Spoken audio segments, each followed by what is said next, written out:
बादब बा मुलाहजा में मैं फजल इमाम मलिक। गोदी मीडिया अब एक प्रचलित मुहावरा बन गया है। कब किसने कैसे शुरू किया, लेकिन अब ये एक प्रचलित मुहावरा बन गया है और सरकार के पिट्ठू पत्रकारों के लिए, सरकार के पिट्ठू चैनलों के लिए अब ये आम से लेकर खास लोगों तक ये मुहावरा या ये शब्द अब प्रचलित हो गया है। किसानों के आंदोलन में भी चैनलों को लेकर जिस तरह का रुख किसानों ने दिखाया है, वहाँ कई चैनलों के पत्रकारों पर एक अघोषित पाबंदी लगा रखी है। जाहिर है उससे मीडिया के अस्तित्व, मीडिया के वजूद पर सवाल तो खड़े हो रहे हैं, खास के उस तरह उन चैनलों पर जो लगातार किसानों के आंदोलन को भी आतंकवादी, खालिस्तानी, नक्सलवादी न जाने क्या क्या बता रहे हैं, जो कल शाहीन बाग के आंदोलन को भी इसी तरह के पाकिस्तानी से लेकर न जाने क्या क्या संबोधनों से नवाज रहे थे। लेकिन अब चैनलों के खिलाफ लोगों का गुस्सा बढ़ रहा है। हालांकि गोदी मीडिया की परिभाषा क्या होती है, इसकी सबसे बेहतर परिभाषा तो आज तक के एंकर रोहित सरदाना ने दी। सुनिए उनसे क्या कह रहे हैं गोदी मीडिया को लेकर। गोदी मीडिया को परिभाषित करते हुए कितनी सफाई से उन्होंने सच बोला है। कम से कम इस मामले में उनकी तारीफ की जानी चाहिए कि उन्होंने सच को स्वीकार किया है। हम ये दिखाएंगे, लेकिन इससे पहले एक गुजारिश, एक निवेदन है कि अगर अभी तक आपने बादब बा मुलाहजा को सब्सक्राइब नहीं किया है तो इसे सब्सक्राइब करें, लाइक करें और ज़्यादा से ज़्यादा शेयर करें, ताकि हम आपकी आवाज़ बने और आप हमारी आवाज़ बने। तो आप देखें रोहित सरदाना ने किस मासूमियत के साथ अपने गोदी मीडिया होने की बात स्वीकारी है, और वो शेर याद आ जाता है कि सादगी पे कौन न मर जाए खुदा, लड़ते हैं और हाथ में तलवार भी नहीं। क्या है? धर्म यादव जी पूछ रहे हैं गोदी मीडिया क्या है। तो भाई गोदी मीडिया की परिभाषा आप लोग को जाननी है, तो चलो मैं आज गोदी मीडिया की परिभाषा बताता हूँ। आप सब लोग भाई जहां भी मोहल्ले में, कॉलेज में पढ़ते होगे, आसपास में गली मोहल्ले में रहते होगे, आप देखते होगे ना कुछ बदमाश टाइप के लड़के होते हैं, हर समय चौराहे पे बैठे रहते हैं और हमेशा उनकी नजर जो है वहां आसपास मोहल्ले में रहने वाली तमाम लड़कियों पे होती है। उन गुंडों को जो लड़की पसंद आ जाती है उसको तो वो कह देते हैं ये सबकी भाभी है जी, इसका सब सम्मान करो।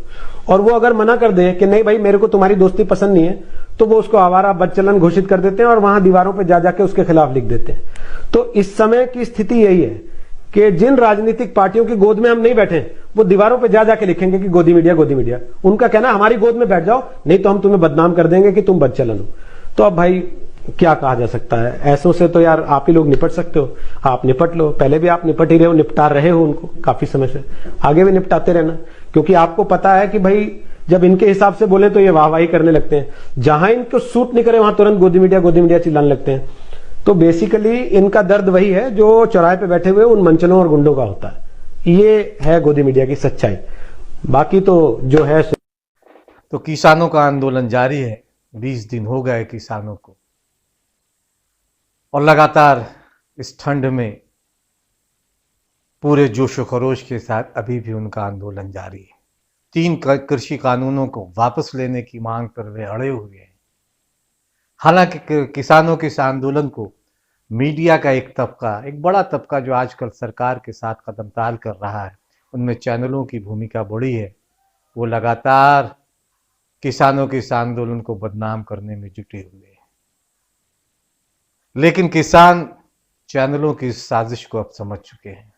शाहीन बाग ने भी समझा था, जहां मीडिया के 2 धुरंधर पत्तलकारों को उन्होंने अपने आंदोलन में आने से मना कर दिया था, और अब किसान लगातार इन चैनलों का बहिष्कार कर रहे हैं। 3 चैनलों का तो नाम लेकर लगातार मुर्दाबाद के नारे लगाए जा रहे हैं, हाय हाय के नारे लगाए जा रहे हैं। उसमें एक रिपब्लिक भारत है, एक जी न्यूज है और तीसरा आज तक है।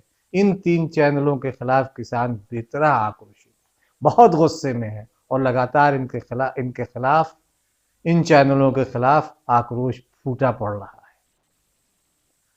कई चैनल, जो इन चैनलों से जुड़े पत्रकार, तो अब अपने माइक में वो जो उनका आइडेंटिटी होती है, जो पहचान होती है, उसे छुपाकर किसानों के बीच जाते हैं। लेकिन फिर भी किसान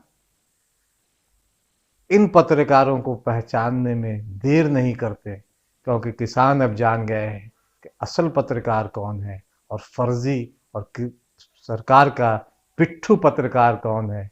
इन पत्रकारों के खिलाफ किसानों का गुस्सा आसमान पर है। लगातार उनके खिलाफ प्रदर्शन हो रहे हैं, मुर्दाबाद के नारे लग रहे हैं, हाय हाय के नारे लग रहे हैं।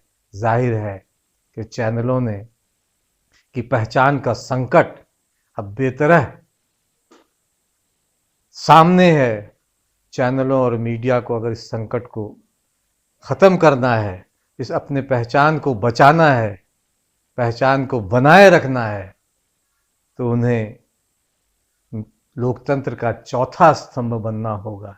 सरकार का पिट्ठू या सरकार के साथ कदम ताल करते हुए नहीं देखना होगा, बल्कि उसे लोगों की पीड़ा को समझकर लोगों की बातें करनी होगी। तभी उनकी पहचान बनी रहेगी, बरकरार रहेगी। नहीं तो जिस तरह से यह आक्रोश बढ़ रहा है, कल शाहीन बाग था, आज किसान आंदोलन है, कल कहाँ उनका बहिष्कार हो हम नहीं जानते, लेकिन चैनलों के अस्तित्व पर खतरा तो है। विरोध है, आप विरोध करिए, लेकिन झगड़ा कर कोई तरह से कुछ नहीं होगा। मैं प्रधान हूँ, देखिए अगर आपका ही आंदोलन खराब हो जाए, कोई नहीं करेगा।